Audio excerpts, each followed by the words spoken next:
ಯಾವ್ಯಾವ ರಾಜ್ಯದಲ್ಲಿ ಒಳ ಮೀಸಲಾತಿ ಜಾರಿ ಇದೆ ಆ ಎಲ್ಲ ರಾಜ್ಯಗಳಲ್ಲಿ ಈ ಶೋಷಿತರನ್ನು ಮುಖ್ಯವಾಹಿನಿಗೆ ತರಬೇಕಾದರೆ ಒಳ ಮೀಸಲಾತಿ ನಮ್ಮ ಸರ್ಕಾರ ಮಾಡಿರೋದು, ಕರ್ನಾಟಕ ರಾಜ್ಯ ಸರ್ಕಾರ ಮಾಡಿರೋದು ನೇರ ನೇಮಕಾತಿಯಲ್ಲಿ ರೋಸ್ಟರ್ ಸಿಸ್ಟಮ್ ಅನ್ನ ಜಾರಿ ಮಾಡಿದ್ದಾರೆ. ರೋಸ್ಟರ್ ಸಿಸ್ಟಮ್ ಅನ್ನ ಕೇವಲ ನೇರ ನೇಮಕಾತಿಯಲ್ಲಿ ಮಾಡಿದ್ದಾರೆ. ನೇರ ನೇಮಕಾತಿಯಲ್ಲಿ ನೌಕರರ ಮೀಸಲಾತಿ ಕೇವಲ 3% ಅನ್ನು ಮೀರೋದಿಲ್ಲ. 17% ಮೀಸಲಾತಿ 100% ನಾವು ಈ ರಾಜ್ಯದ ಶೋಷಣೆಗೆ ಕೊಡಬೇಕಾದರೆ ಉದ್ಯೋಗದಲ್ಲಿ, ಸರ್ಕಾರಿ ಉದ್ಯೋಗಗಳಲ್ಲಿ ರೋಸ್ಟರ್ ಮುಂಬಡ್ತಿಯನ್ನು ಮೀಸಲಾತಿಯನ್ನು ಕೊಟ್ಟಾಗ ಮಾತ್ರ 100% ಮೀಸಲಾತಿ ರೀಚ್ ಆಗೋದಕ್ಕೆ ಸರ್ಕಾರಗಳಿಗೆ, ಸಮಾಜಕ್ಕೆ ಸೂಕ್ತ ಆಗ್ತದೆ. ಅದನ್ನ ಇವತ್ತು ಮನ್ನಣೆ ಮಾಡ್ತಾ ಇದ್ದ ಬಿಲ್ ಅಲ್ಲಿ ಮುಂಬಡ್ತಿ ಮೀಸಲಾತಿಯನ್ನು ರೋಸ್ಟರ್ ಅನ್ನು ಕೈ ಬಿಟ್ಟಿದ್ದಾರೆ.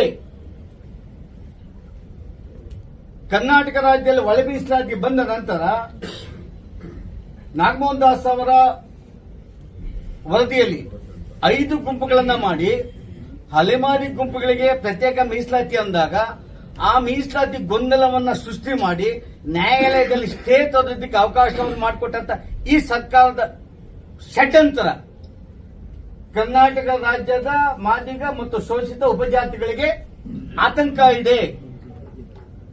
ಆ ಆತಂಕವನ್ನು ಸರಿ ಮಾಡಬೇಕು. ಅಲೆಮಾರಿ ಸಮುದಾಯಕ್ಕೆ ಮತ್ತೊಂದು ಮೀಸಲಾತಿ ಕಲ್ಪನೆ ಮಾಡಬೇಕು. ಮತ್ತೆ ಯಾವುದೇ ಮೀಸಲಾತಿಯಲ್ಲಿ ಸುಪ್ರೀಂ ಕೋರ್ಟ್ನ ಜಡ್ಜ್ಮೆಂಟ್ನಂತೆ ಸ್ಪಷ್ಟವಾದ ಮೀಸಲಾತಿ ಎಲ್ಲ 17% ತಲುಪಬೇಕಾದರೆ ರೋಸ್ಟರ್ ಮೀಸಲಾತಿಯನ್ನ ಮುಂಬಡ್ತಿಯಲ್ಲಿ ಕೊಡಲೇಬೇಕು. ಆ ದಿಕ್ಕಿನಲ್ಲಿ ಈ ರಾಜ್ಯದ ಮುಖ್ಯಮಂತ್ರಿಗಳನ್ನ, ಈ ರಾಜ್ಯದ ಉಪಮುಖ್ಯಮಂತ್ರಿಗಳನ್ನ, ಎಲ್ಲ ಮಂತ್ರಿಗಳನ್ನ, ಶಾಸಕರನ್ನ ಇವತ್ತಿನ ಸದನ ಇವತ್ತಿನ್ನೂ ಸಬ್ಜೆಕ್ಟ್ ಬರಲಿಲ್ಲ, ಸಪ್ಲಿಮೆಂಟರಿ ಸಾಯಂಕಾಲ ಬರ್ತದೆ. ಬಂದಾಗ ನಮ್ಮಿಬ್ಬರು ಶಾಸಕರು ಅಲ್ಲ, ಇನ್ನು ಒಳ ಮೀಸಲಾತಿಯಲ್ಲಿ ಮುಂಬಡ್ತಿಯಲ್ಲಿ ಅನ್ಯಾಯವಾಗ್ತಾರೆ ನೋಡಿದಂತ ಎಲ್ಲ ವರ್ಗದ ಶಾಸಕರು 224 ಶಾಸಕರು ನಮ್ಮ ಪರವಾಗಿ ನಿಲ್ಲಬೇಕು. ಮುಂಬಡ್ತಿ ಮೀಸಲಾತಿ ಅಂತ ಹೇಳಿದ್ರೆ ಅನೇಕರು ರೆವಿನ್ಯೂ ಇನ್ಸ್ಪೆಕ್ಟರ್ ಆಗಿರ್ತಾರೆ, ವಿಲೇಜ್ ಅಕೌಂಟೆಂಟ್ ಆಗಿರ್ತಾರೆ, ಸಿರಿಸ್ದಾರ್ಗಳಾಗಿರ್ತಾರೆ, ಎಲ್ಲ ಪರ್ಮಿಷನ್ ತಹಸೀಲ್ದಾರ್ ಎಸಿ ವರ್ಗು ಹೋಗೋದು ಉದ್ಯೋಗದಲ್ಲಿ. ಆ ಅನ್ಯಾಯ ಆಗಿದ್ರೆ ಮೀಸಲಾತಿ 17% ತಾವೇನ್ ಕೊಟ್ಟಿದ್ದೀರಾ, ಆ 17ರಲ್ಲಿ 3-4% ರೀಚ್ ಆಗೋದಿಲ್ಲ. ಇದನ್ನ ಈ ರಾಜ್ಯದ ಮುಖ್ಯಮಂತ್ರಿ ಈ ಸದನದಲ್ಲೇ ಘೋಷಣೆ ಮಾಡಬೇಕು. ತಾವೇನು ಇವತ್ತು ಕೈ ಬಿಟ್ಟಿದ್ದೀರಾ, ಏನೋ ರೂಲ್ಸ್ ಮಾಡ್ತೀರಾ, ಏನ್ ಮಾಡ್ತೀರೋ ಗೊತ್ತಿಲ್ಲ. ಹಾಗಾದ್ರೆ ಈ ಬಿಲ್ ಅಲ್ಲಿ ಬದಲಾವಣೆ ಮಾಡೋ ಅವಕಾಶ ಇದೆ, ಸೇರ್ಪಡೆ ಮಾಡುವ ಅವಕಾಶಗಳಿದೆ. ಅನೇಕ ಚರ್ಚೆಗಳು ಶಾಸಕರು ಮಾಡ್ತಾರೆ.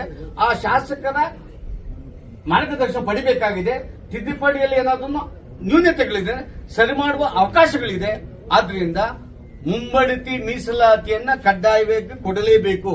ಮತ್ತೊಂದು ಅನ್ಯಾಯ ಆಗಿದೆ ಈ ರಾಜ್ಯದಲ್ಲಿ. ಒಳ ಮೀಸಲಾತಿ ಪ್ರಕಾರ ಮೆಡಿಕಲ್ ಸೀಟ್ ಅಲೋಕೇಶನ್ಸ್ ಆಗಿದೆ, ಗೌರ್ಮೆಂಟ್ ಮೆಡಿಕಲ್ ಸೀಟ್. ಏನಾಗಿದೆ ಅಂತ ಹೇಳಿದ್ರೆ ಪ್ರವರ್ಗ ಎ, ಪ್ರವರ್ಗ ಬಿ, ಪ್ರವರ್ಗ ಸಿ. ಪ್ರವರ್ಗ ಎ ಯಾಕೆ ಮಾಡಿದ್ರು, ಅತಿ ಹಿಂದುಳಿದವರು, ಅದು ಶೈಕ್ಷಣಿಕವಾಗಿರ್ಬೋದು, ಸಾಮಾಜಿಕವಾಗಿರ್ಬೋದು, ಆರ್ಥಿಕವಾಗಿರ್ಬೋದು, ಯಾವುದೇ ಗೋಲನ್ನ 75 ವರ್ಷಗಳಲ್ಲಿ ರೀಚ್ ಮಾಡಕ್ಕಾಗಲಿಲ್ಲ. ಆ ಸಮುದಾಯಗಳ ಬಗ್ಗೆ ಜಸ್ಟಿಸ್ ಸದಾಶಿವ ಅವರು ರಿಪೋರ್ಟ್ ಕೊಟ್ಟಿದ್ದಾರೆ, ಜಸ್ಟಿಸ್ ನಾಗಮೋಹನ್ ದಾಸ್ ರಿಪೋರ್ಟ್ ಕೊಟ್ಟಿದ್ದಾರೆ. ಮತ್ತೆ ನಿಮ್ಮ ಉದ್ದೇಶ, ಕೇಂದ್ರ ಸರ್ಕಾರದ ಉದ್ದೇಶ, ಡಾಕ್ಟರ್ ಬಿ.ಆರ್. ಅಂಬೇಡ್ಕರ್ ಆಶಯ ಮೀಸಲಾತಿಯಲ್ಲಿ ವಿಶೇಷವಾದಂತಹ ಯೋಜನೆಗಳನ್ನು ರೂಪಿಸಿ ವಿಶೇಷವಾದ ಅವಕಾಶ ನೀಡೋದ್ರ ಮುಖಾಂತರ ಎಲ್ಲ ವರ್ಗದವರನ್ನ ಮುಖ್ಯವಾಹಿನಿಗೆ ತಂದ್ಕೋಬೇಕು. ಈ ದಿಕ್ಕಿನಲ್ಲಿ ಶೋಷಿತ ವರ್ಗದವರನ್ನ, ಮೀಸಲಾತಿಯಿಂದ ವಂಚಿತರಾಗದವರನ್ನ, ಯಾವ ದಕ್ಷಿಣ ಭಾರತದಲ್ಲಿ ಮಾದಿಗ ಸಮುದಾಯ ಎಲ್ಲದಿಂದ ವಂಚಿತರಾಗಿದೆ, ಅದಕ್ಕೆ ಅನೇಕ ಆಯೋಗಗಳ ರಿಪೋರ್ಟ್ ಕೊಟ್ಟಿದ್ದನ್ನು ಸಹ ಮತ್ತೆ ಗೊಂದಲವನ್ನ ಕರ್ನಾಟಕ ರಾಜ್ಯದಲ್ಲಿ ದಿಕ್ಸಪ್ಸಿ 56% ಮೀಸಲಾತಿನೂ ಸಹ ಸುಪ್ರೀಂ ಕೋರ್ಟ್ ಹೋಗೋ ರೀತಿಯಲ್ಲಿ ಮಾಡಿದ್ದೀರಾ. ಸುಪ್ರೀಂ ಕೋರ್ಟ್ಗೆ ಅಪೀಲ್ ಮಾಡೋದಕ್ಕೆ ನೀವು ತಯಾರೇ ಆಗಲಿಲ್ಲ. ಅಥವಾ ಒಳ ಮೀಸಲಾತಿಯನ್ನ ಒಂದೇ ಒಂದು ಸತ್ತ ಮುಂದೆ ಹೇಳೋದು, ಲಾಸ್ಟ್ ಕ್ಯಾಬಿನೆಟ್ ಅಲ್ಲಿ ಅಲ್ಲ ಈ ರಾಜ್ಯದ ಮುಖ್ಯಮಂತ್ರಿಗಳಿಗೆ, ಈ ರಾಜ್ಯದ ಕಾಂಗ್ರೆಸ್ ಸರ್ಕಾರಕ್ಕೆ ಎಚ್ಚರಿಕೆ ಕೊಡ್ತೇನೆ. ನಾವೇನು ಆಗಸ್ಟ್ ಮೊದಲು ಈ ರಾಜ್ಯದಲ್ಲಿ 35 ವರ್ಷಗಳ ಹೋರಾಟಕ್ಕೆ ಒಂದು ಶಕ್ತಿಯನ್ನ ಮಾದಿಗರು ಈ ರಾಜ್ಯ ಸರ್ಕಾರಕ್ಕೆ ತೋರಿಸಿಕೊಟ್ಟಿದ್ದರು. ಮಾದಿಗ ಉಪಜಾತಿಗಳು ಒಗ್ಗಟ್ಟಾಗಿದೆ, ಹೋರಾಟದ ಸಂಕಲ್ಪವನ್ನು ಮಾಡಿದರೆ ಬಹುಶಃ ಈ ಸರ್ಕಾರವನ್ನು ಕಿತ್ತೋಗೆ ಸಂಕಲ್ಪ ಮಾಡ್ತೇವೆ. ನೀವೇ ಹೇಳ್ಕೊಂಡಿದ್ದೀರಿ 2013ರಲ್ಲಿ ನಾನು ಒಳ ಮೀಸಲಾತಿ ಜಾರಿ ಮಾಡಿದೆ, ಸರ್ಕಾರ ಕಿತ್ತೋಗುದು. ಇದೆಲ್ಲ ಈ ಸಾರಿ ಈ ರಾಜ್ಯದ ಶೋಷಿತ ಮಾದಿಗರು ಉಪಜಾತಿಗಳು ಈ ಸರ್ಕಾರವನ್ನ ಕಿತ್ತೋಗೆಯುವ ಸಂಕಲ್ಪನ ಮಾಡ್ತೇವೆ ಅಂತ ಹೇಳಿ ಈ ಒಂದು ಮುಂಬಟ್ಟಿ ಮೀಸಲಾತಿ ಜಾರಿ ಮಾಡೋದಕ್ಕೆ ಈ ಸದನದಲ್ಲಿ ನಾವು ಆಶ್ವಾಸನೆ ಅಂತಲ್ಲ, ತಿದ್ದುಪಡಿ ಮಾಡಬೇಕಂತ ಒತ್ತಾಯವನ್ನು ಮಾಡ್ತೇನೆ.